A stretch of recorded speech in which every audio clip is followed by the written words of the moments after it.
By mid-February, all of these planets will have moved into Aquarius. What does that mean for you based on your rising sign? Stick around and find out. Okay, first let's talk about Aquarius. Aquarius is represented by the star, and this energy is of your hopes and dreams, your biggest aspirations. It's also about how you represent within the whole, within the collaborative group. This is you standing out in a crowd. It's what you bring to the table. What do you have to offer that can help further humanity, further the community, and bring your resource to the discussion? So this is the energy of Aquarius, and this is the energy that we're going to be in for the next 20 years with Pluto in Aquarius. And if you don't know what I'm talking about, I will put a link to my Pluto and You video, and this is where I discuss the movement of Pluto out of Capricorn and into Aquarius. So we have Pluto in Aquarius for the next 20 years. There will be an exception later this year, but pretty much for the next 20 years, Pluto is in Aquarius. But until mid-February, the sun is also there. So these two energies, they're so close together in their degrees in the sky. This is called a cazimi. Means is the planet or planets that are near the sun are really, really amplified. It's like they've been turned up to 11. Okay, Virgo rising. As we start out the beginning of the month, the sun and Pluto are in Aquarius. Now, if you want to know more about this, what this aspect means of Pluto in Aquarius and what that might be bringing you over the next 20 years, I will put a link to my Pluto and You video that you can watch and get a much more in-depth read about what this energy might bring for you. But I have a lot to get through in this video throughout the month of February, so I'm not going to talk much about that. But briefly, Pluto and the sun in your 6th house, in your house of work, health, daily routine. I call this the house of the daily grind or survival mode. It's heightening your awareness. It's bringing the energy of rebirth and transformation to your daily routines, your daily schedules, your work life, your mundane life, the grind. That's what's happening, is that the spotlight is really showing up in the mundane aspects of your life. So the 6th house is the opposite of the 12th house, and the 12th house is the spirit world or spiritual life or your soul aspect or who you are as a spiritual individual. So the opposite of that is very much reality, the mundane world. So as we move through February, Virgo, Mercury, or the magician, this is the energy of action and manifestation and creation. Mercury joins Pluto and the sun. I'm going to move this over because this is going to be a huge party happening in Aquarius this month, so we need lots of room here. So Mercury enters this 6th house. Mercury is the messenger. Mercury is the mythological being who could bring messages back and forth between the land of the living and the land of the dead. So Mercury is a very important messenger. Mercury is about communication. So Mercury moving into Aquarius, into your 6th house, emphasizes innovative communication. Aquarius is innovation. So this emphasizes innovative communication and an intellectual focus on your daily routines as well as your personal health and habits. Mercury is all about intellect, so it's bringing that mind attention to the matters that concern your daily life or your personal health. On the 9th of the month, the moon, or the high priestess, this is the energy of mystery, intuition, and that gut instinct. The moon is also in your 6th house. Now, when the moon and the sun are together in the same sign, that is a new moon. For you, this is happening in your 6th house. So a new moon is a new moon cycle. This is the time when we start fresh, start new beginnings, new projects, fresh ideas. This is a transformative period for your personal and work-related aspects. All this energy is focusing on your daily life and your daily routines. So this new moon is a chance for you to find some sort of new plan of action, new way of doing things, especially with this intense focus and regeneration, or the idea of regeneration in your daily life. Something in your daily routine, something in your work mode, in the survival mode is going to change. Something has to change. You will have a rebirth in this area of life. Now on February 15th, Mars, or the Tower, also moves into this Aquarius party. Mars is raw energy. Mars just pushes you. It's kind of aggressive. So Mars coming into this house, this sixth house of everything we've just talked about, your daily life, your daily routines, brings dynamic and innovative energy to these daily routines, to these work matters or your personal health matters. So maybe with Mercury there, you've just been thinking about something that you needed to do. The new moon is showing you, okay, here's the opportunity. But Mars comes in with the caffeine, with the energy. Mars says, I'm going to turn you on. I am flipping the on switch and go. Mars is action and energy. So Mars is bringing out that ability to say, you know what, I can do this. I can make these changes. I can do whatever is necessary to make these changes, to have this rebirth, this regeneration in your daily life, your daily routines, your mundane tasks, your schedules, health, and personal habits. Habits is a big one. Do you have habits? Do you have addictions? The opposite of the 12th house, the 6th house, is the 12th house, and the 12th house is the house of addictions and self-destruction. So focusing on your daily life can help you to focus on those habits that might not be so good for your health. Now on the 16th of the month, we also have Venus, or the Empress, bringing the energy of growth and abundance and fertility. Venus also joins this Aquarius party, and it's so full in this house that I can't even put it in there, so it's going to go right next door. But Venus is in this party too.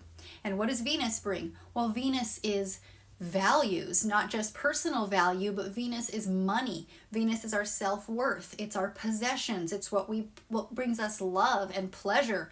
So Venus coming into this huge Aquarius party in your 6th house is bringing a period of harmonious social connections and creative expression through your daily work routines. So you might have had some challenges here. There's a lot of communication going on, but when Venus comes in, it sort of smooths the transition. It brings love and beauty. It brings out the ideals and your values. With Venus here, you're starting to really see your value, or the value of having a rebirth in your daily life, in your health and habits. Now we're going to move on from Aquarius now for a bit and into Pisces right next door. So I'm going to move Venus over here just a little so she's out of the way, move those down. Now, before we start talking about the sun moving into Aquarius, which is what happens in mid-February, we already have Neptune and Saturn. Neptune is the energy of dreams, of lacking boundaries, of what is reality and what is fantasy. And Saturn is the energy of discipline and structure and tasks and reaching your goals. So these two energies are already in Pisces.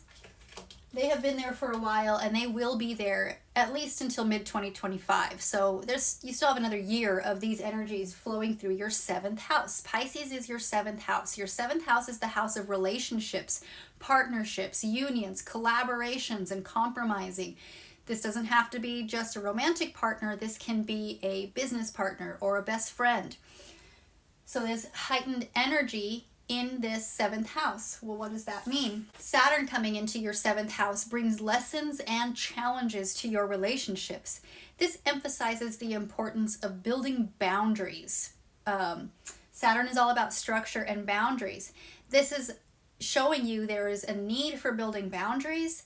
There's a need for a stronger commitment and a need for some potential spiritual growth in your relationship situation.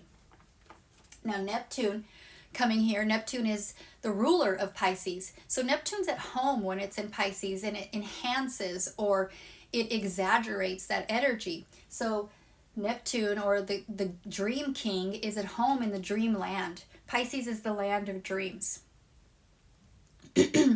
So Virgo, with Neptune in this 7th house, in the Pisces house, it brings this dreamy influence to your relationships.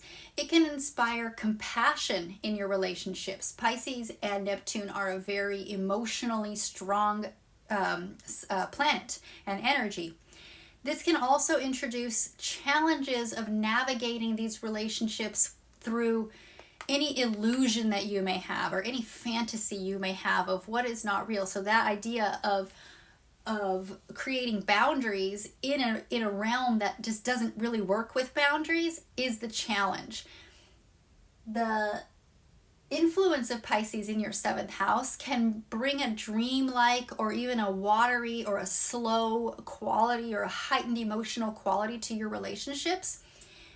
With Neptune coming home to Pisces, it enhances that water feeling. So you might be feeling a bit of slowness in your relationship movement, even with all this action coming on here, even with all this energy happening here. Neptune is water. It's the heavy water sign, so it muffles things. It's like being underwater. So the boundaries that you need in your relationship might be a little harder to find. They're a little harder to define because everything is it's muffled, and it's like being in the pool, being underwater. Like you can hear people talking around you. You know there's activity going on, but when you're underwater, you don't hear it clearly, and it's harder to discern who is saying what and what is being said. So that's the energy of Neptune. So you might be feeling that kind of not so clear energy around your relationship. Now, on the 18th, as the sun moves on into Pisces, into that 7th house, it brings that energy of the spotlight, of warmth, of vitality. So this emphasizes your partnerships, and it highlights a period of increased sensitivity. The sun comes into this watery sign, and it, what does fire do when it hits water? Well, it boils it. It brings up all these bubbles to the surface. So it's heightening this emotion. It's bringing this increased sensitivity and your intuitive connection to your relationships. You might be feeling a lot more instinctual in those relationships, that you're feeling more confident in your ability to trust your gut feeling when it comes to your relationship.